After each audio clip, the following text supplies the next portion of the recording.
ಸಮಸ್ತ ಕನ್ನಡಿಗರಿಗೆಲ್ಲ ನಮಸ್ತೆ ಹೇಳ್ತಾ ಇದ್ದೀನಿ. ನಾನು ನಿಮ್ಮ ಸ್ನೇಹಿತೆ ಸರಳ. ಇವತ್ತಿನ ಬ್ಲಾಗಲ್ಲಿ ಒಂದು ನೀವು ಚೈನೀಸ್ ರೆಸ್ಟೋರೆಂಟ್ ಸ್ಟೈಲಿಂದ ಚಿಕನ್ನ ಮಾಡೋದನ್ನು ತಿಳ್ಕೊಳ್ಳೋಣ.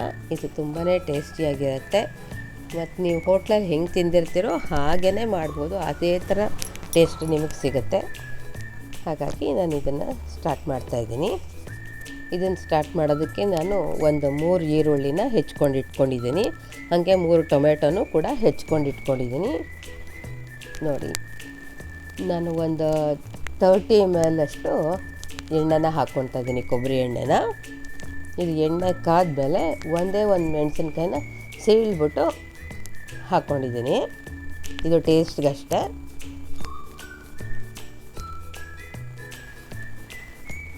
ಇದು ಈ ಡಿಶ್ ತುಂಬ ಸ್ಪೈಸಿ ಆಗಿರಲ್ಲ, ಮೈಲ್ಡ್ ಆಗಿರುತ್ತೆ, ಬಟ್ ತುಂಬ ಟೇಸ್ಟಿಯಾಗಿರುತ್ತೆ. ನೋಡಿ, 3 ಈರುಳ್ಳಿನ ನಾನು ಹೆಚ್ಚಿಟ್ಕೊಂಡಿದ್ದೀನಿ, ಮೀಡಿಯಮ್ ಸೈಜ್ ಈರುಳ್ಳಿ. ಹಾಗೆ 2 ಸ್ಪೂನಷ್ಟು ಶುಂಠಿ ಬೆಳ್ಳುಳ್ಳಿ ಪೇಸ್ಟ್ ತೊಗೋತಾ ಇದ್ದೀನಿ. ಆದಷ್ಟು ಫ್ರೆಶ್ ಶುಂಠಿ ಬೆಳ್ಳುಳ್ಳಿ ಪೇಸ್ಟೇ ಹಾಕ್ಕೊಳ್ಳಿ. ಹಳೇದು ಹಾಕೊಂಡ್ರೆ ಅಷ್ಟೊಂದೇನು ಖಾರ ಸಿಗೋದಿಲ್ಲ ಅಂತ ನನ್ನ ಅನಿಸಿಕೆ. ನಾನು ಈಗಷ್ಟೇ ಶುಂಠಿ ಬೆಳ್ಳುಳ್ಳಿನ ಹಾಕಿ ಪೇಸ್ಟ್ ಮಾಡಿ ಇಟ್ಕೊಂಡಿದ್ದೀನಿ. ಅದೆರಡು ಸ್ವಲ್ಪ ಹುರಿದಾದ್ಮೇಲೆ 1 kg ಅಷ್ಟು ನಾನು ಚಿಕನ್ ಹಾಕ್ಕೋತಾ ಇದ್ದೀನಿ. ಚಿಕನ್ ಹಾಕ್ಕೊಂಡು ಇದನ್ನೆಲ್ಲ ಹೊಂದಿಸ್ಬಿಡೋಣ.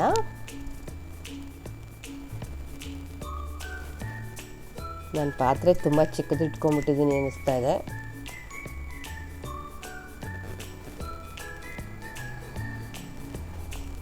ಇದಕ್ಕೆ ಇವಾಗ ನಾನು 3 ಟೊಮೆಟೊ ಹೆಚ್ಕೊಂಡಿದ್ನಲ್ಲ ಅದನ್ನೂ ಹಾಕ್ಕೋತಾ ಇದ್ದೀನಿ. 2 ಜಾಮ್ ಟೊಮೆಟೊ ತೊಗೊಂಡಿದ್ದೀನಿ, 1 ಹುಳಿ ಟೊಮೆಟೊ ತೊಗೊಂಡಿದ್ದೀನಿ. ಈ ಚಿಕನ್ನ ಈ ಥರ ಜಾಲರಿನಲ್ಲಿ ಸೋಸ್ಕೊಂಡು ಇಟ್ಕೊಂಬಿಡಿ. ಇದು ಯಾಕೆಂದರೆ ಈ ಚಿಕನ್ ಗ್ರೇವಿನಲ್ಲಿ ಈರುಳ್ಳಿ ಟೊಮೆಟೊ ನಾವು ಜಾಸ್ತಿ ಬಳಸಿರೋದ್ರಿಂದ ತುಂಬಾ ನೀರು ಬಿಟ್ಕೊಳ್ಳುತ್ತೆ. ಹಾಗಾಗಿ ನಾನು ಇದು ಒಂದೇ ಐಟಮಲ್ಲಿ 2 ಡಿಶ್ ಮಾಡಿ ತೋರಿಸ್ಕೊಡ್ತೀನಿ ನಿಮಗೆ.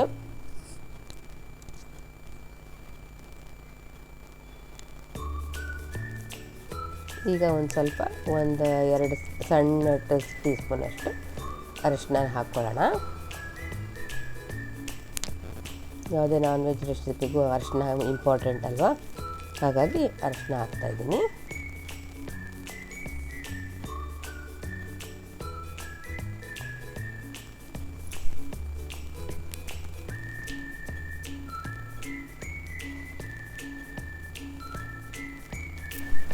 ಅರಿಶಿನ, ಟೊಮೆಟೊ ಮತ್ತು ಉಪ್ಪು, ಟೇಸ್ಟಿಗೆ ತಕ್ಕಷ್ಟು ಉಪ್ಪನ್ನ ಹಾಕ್ಕೋತಾ ಇದ್ದೀನಿ.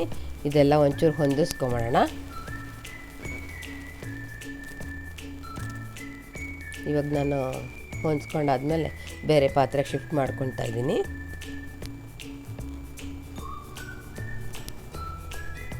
ಈಗ ಉಪ್ಪು ಖಾರ ಎಲ್ಲ ಕೆಳಗಡೆ ಹೋಯ್ತು, ಚಿಕನ್ ಮೇಲೆ ಬಂತು. ಇವಾಗ ನೀಟಾಗಿ ಹೊಂದ್ಕೊಳ್ಳುತ್ತೆ ಅದು.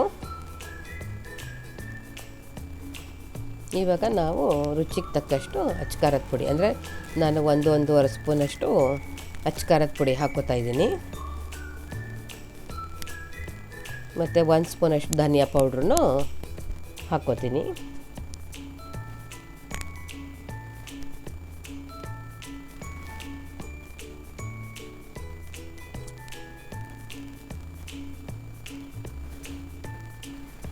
ಇದೆಲ್ಲ ಇದರಲ್ಲೇ ಹೊಂದಿಸ್ಕೋಬೇಕು, ನೀರು ಬಿಟ್ಕೊಳ್ಳುತ್ತೆ.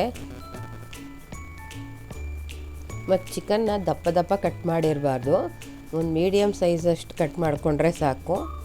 ಮತ್ತು ಇದು ತುಂಬ ಬೇಯಿಸಿದ್ರೂ ಚಿಕನ್ ಚೆನ್ನಾಗಿರಲ್ಲ, ದಪ್ಪಕ್ಕಿದ್ರೆ ತುಂಬ ಬೇಯಿಸ್ಬೇಕಾಗತ್ತೆ, ಜಾಸ್ತಿ ಬೇಯಿಸೋ ಹಾಗಿಲ್ಲ. ಇವಾಗ ನಾನು 2 ಕ್ಯಾಪ್ಸಿಕಮ್ನ ಹೆಚ್ಕೊಂಡು ಹಾಕ್ಕೋತಾ ಇದ್ದೀನಿ. ಈ ಕ್ಯಾಪ್ಸಿಕಮಲ್ಲಿ ಬೀಜ ಮಾತ್ರ ತೆಕ್ಕೊಂಬಿಟ್ಟು ದಿಂಡನ್ನು ಕೂಡ ನಾನು ಹಾಕಿದ್ದೀನಿ, ಅದೂ ಕೂಡ ತುಂಬ ಚೆನ್ನಾಗಿರುತ್ತೆ. 2 ದಪ್ಪ ಕ್ಯಾಪ್ಸಿಕಮ್ನೇ ಹಾಕ್ಕೋತಾ ಇದ್ದೀನಿ. ನಾನು 1 kg ಮಾಡ್ತಾ ಇರೋದಲ್ವ, ಹಾಗಾಗಿ 2 ಬೇಕು ಅಂತ ಹಾಕ್ಕೊಂಡಿದ್ದೀನಿ.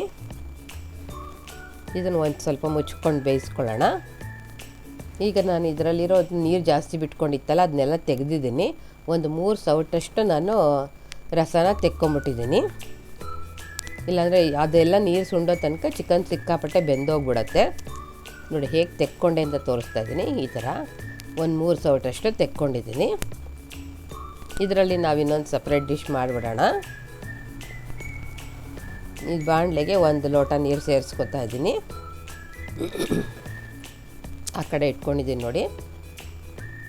ಮತ್ತು ಒಂದು ಸ್ವಲ್ಪ ಟೊಮೆಟೊ ಶೆಜ್ವಾನ್ ಸಾಸನ್ನ ಸೇರಿಸ್ಕೊಂಡಿದ್ದೀನಿ ಅದಕ್ಕೆ ಸೂಪ್ ಜೊತೆಗೆ. ಇವಾಗ ಕುದಿಯೋಕೆ ಬಿಡ್ತೀನಿ.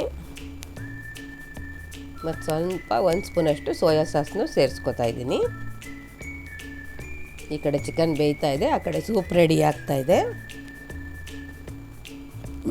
ಮತ್ತು ಟೇಸ್ಟಿಗೆ ತಕ್ಕಷ್ಟು ಉಪ್ಪನ್ನು ಹಾಕೋತಾ ಇದ್ದೀನಿ.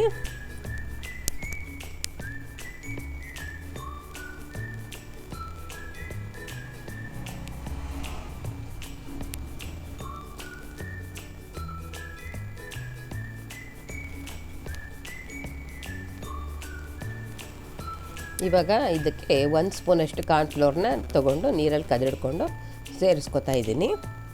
ಸೂಪು ಸ್ವಲ್ಪ ತಿಕ್ನೆಸ್ ಬರಬೇಕಲ್ಲ, ಅದಕ್ಕೋಸ್ಕರ ಅಂತ.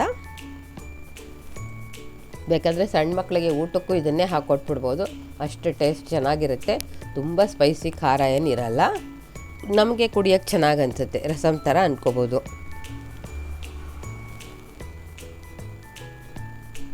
ಎಲ್ಲ ಇದಕ್ಕೆ ಇಂಗ್ರೀಡಿಯೆಂಟ್ಸ್ ಇದಕ್ಕೆಲ್ಲ ಹಾಕಿರೋ ಅಂಥದ್ದನ್ನು ಇದಕ್ಕೆ ಬಂದುಬಿಟ್ಟಿದೆಯಲ್ವಾ. ನೋಡಿ, ಇನ್ನೂ ಸ್ವಲ್ಪ ಸೊಪ್ಪನ್ನ ತೆಗೆದು ಹಾಕೋತಾ ಇದ್ದೀನಿ, ಬೇಗ ಇದು ಸುಂಡೋಗಲಿ ಅಂತ ಅಂದ್ಬಿಟ್ಟು. ಇಟ್ಬಿಟ್ಟು ನೋಡ್ತಾ ಇದ್ದೀನಿ, ಬೆಂದಿದೆ ಇದು. ಇವಾಗ ನಾವು ಜಾಸ್ತಿ ಬೇಯಿಸ್ಬೇಕಾಗಲ್ಲ. ಇನ್ನು ನಾವೇನು ಹಾಕಬೇಕಾಗಿದೆಯೋ ಆ ಇಂಗ್ರೀಡಿಯೆಂಟ್ಸ್ ಎಲ್ಲ ಹಾಕ್ಬಿಡೋಣ. ಇವಾಗ ನೋಡಿ, ಇದು ಶೆಜ್ವಾನ್ ಸಾಸು 1.5ರಿಂದ 2 ಸ್ಪೂನ್ ಹಾಕೋತಿದ್ದೀನಿ.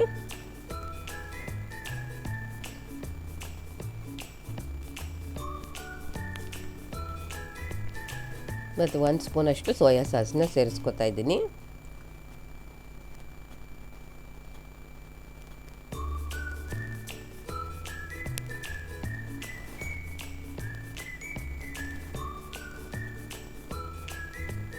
ಈ ಸೋಯಾ ಸಾಸ್ ಹಾಕಿದ್ಮೇಲೆ ಸ್ವಲ್ಪ ಕಲರ್ ಚೇಂಜ್ ಆಗುತ್ತೆ, ಬಟ್ ಏನು ವ್ಯತ್ಯಾಸ, ಟೇಸ್ಟಲ್ಲಿ ವ್ಯತ್ಯಾಸ ಆಗಲ್ಲ, ಚೆನ್ನಾಗಿ ಅನಿಸುತ್ತೆ ಸೋಯಾ ಸಾಸು ಹಾಕಿರೋದ್ರಿಂದ. ಈಗ ಇದಕ್ಕೆ 1/2 ಸ್ಪೂನಷ್ಟು ಕಾರ್ನ್ಫ್ಲೋರ್ನ ತೊಗೊಂಡು ಅದನ್ನು ನೀರಿನಲ್ಲಿ ಕದಡ್ಬಿಟ್ಟು ಹಾಕ್ತಾಯಿದ್ದೀನಿ. ಇದರಿಂದನೇ ಒಳ್ಳೆ ಟೆಕ್ಸ್ಚರ್ ಬರೋದು. ಈಗ ಒಂದು ಸಣ್ಣ ಸ್ಪೂನಿಂದ 1-2 ಸ್ಪೂನಷ್ಟು ಪೆಪ್ಪರ್ ಪೌಡ್ರನ್ನ ನಾನು ಸೇರಿಸ್ಕೊತಾ ಇದ್ದೀನಿ.